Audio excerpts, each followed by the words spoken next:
Alright guys, how you going, party poppers? This is another message from Bead616.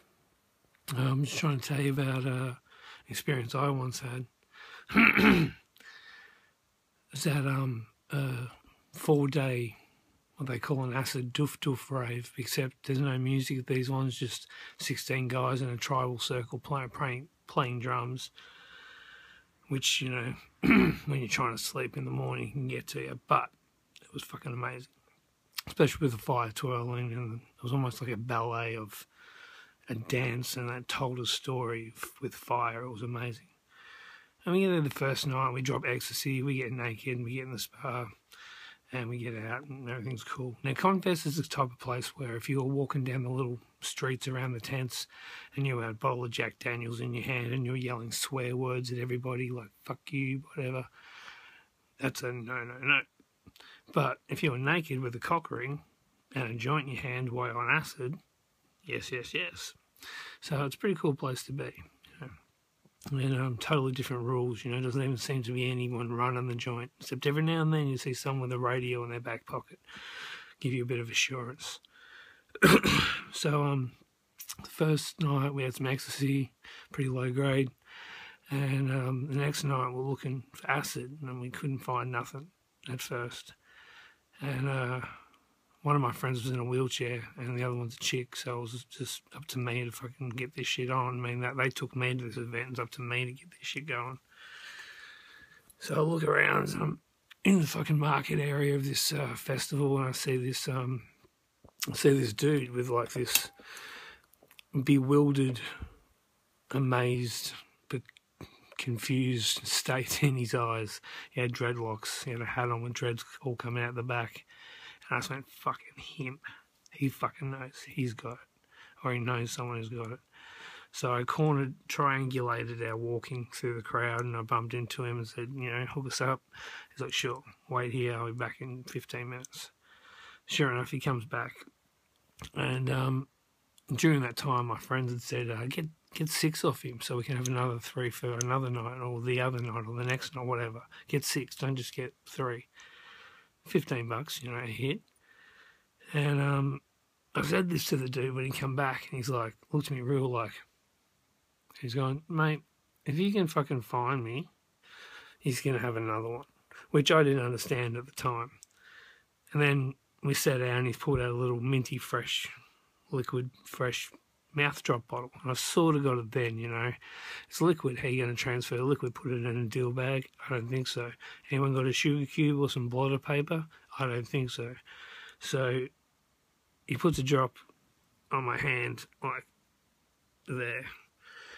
And I said, what do I wait till it sucks into my paw? He's going, no, lick it. So I licked it up, and him and his 2 friends sat with us for about 15 minutes, and I can feel a rumbly in the tummy, you know, feel it in my stomach already working its way up, working its magic. And then another 15 minutes or so, you know, I'm staring at you like, sort of in that phase. And he's grabbing by the shoulder, looked at me and gone, yeah, all right, mate, I'll see you later. And off he walked.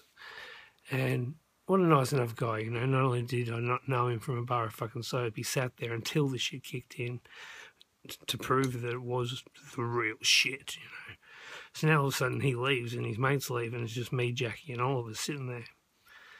And we're looking around at the crowd, and we can feel this shit coming on like a fucking freight train. I'm like, we've got to get back to the tents, we've got to have a bong, we've got to have a beer and a cigarette, and we've got to calm down.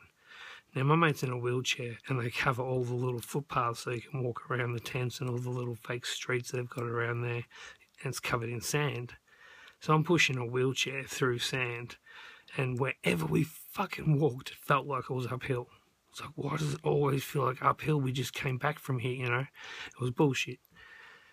Anyway, we get to a point where we see someone sitting around a fire, and we go over and we chat to them, and Holly makes mention that he's a musician, and they give him a guitar and make him start singing.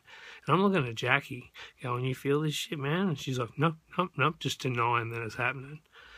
And I'm fucking getting more and more twisted, and Ollie looks at me with his eyes like, get me out of this, I can't do this anymore, I can't fake these people out. So I fucking just was honest with the oldest dude that was there. I said, look man, we just took a really strong hallucinogenic and it's kicking in now, we've got to go mate, so I'm sorry. And off we trotted, and we didn't make it out of the tent for at least 3 hours. I wouldn't let anyone go, break our sacred hoop, I didn't want anyone to break the circle, and I was laying in front of the door so no one could come. And all this weird shit happened. Like, I just said to everybody, what if someone came up to the tent right now and started talking to us? Looked around to the left, this little 15-year-old kid that's been scabbing bongs off us all day is walking towards the tent. And I turned back to my friends and was like, did I make that happen? And it was just so freaky, it was like I was predicting things. And then the visuals start. The stars were not only white, they were also blue and red, and they were sparkling. And the moon was like a searchlight looking for something, like on the ground, So it means all the shadows are changing behind me and around me, all these shadows. So that's freaking me out. Not freaking me out, just fucking adding to the fucking context. And then we basically had 19 hours of visuals. Eventually we made it back to the market area for the fire show. And we sat there for 4 hours transfixed on this fucking fire display, which was a fucking amazing. Apparently they're not allowed to have fires out there anymore, so they're banned. We saw one of the last ones, unfortunately. This is going back to like 2009. Yeah, I'd say so, 2008, 2009. And as I said, man, 19 hours of visuals, fucking clean cut in the morning. We'd had a little snooze, not much. Mate had a back problem because he's got spina bifida in the morning. I had to carry him to the medic's tent, and everything was pretty cool, pretty smooth. So whatever this fucking cunt had, it was like, the Pusey. It was like from the chemist almost, If it wasn't from the chemist, it was from the guy who gets it from the chemist, It was not no weak shit. People say, oh, it's 10 times better. This was literally 10 times stronger and better and longer than anything I've ever experienced in my life. And I'll be hunting that experience for the rest of my life. So, yay for hallucinogenics.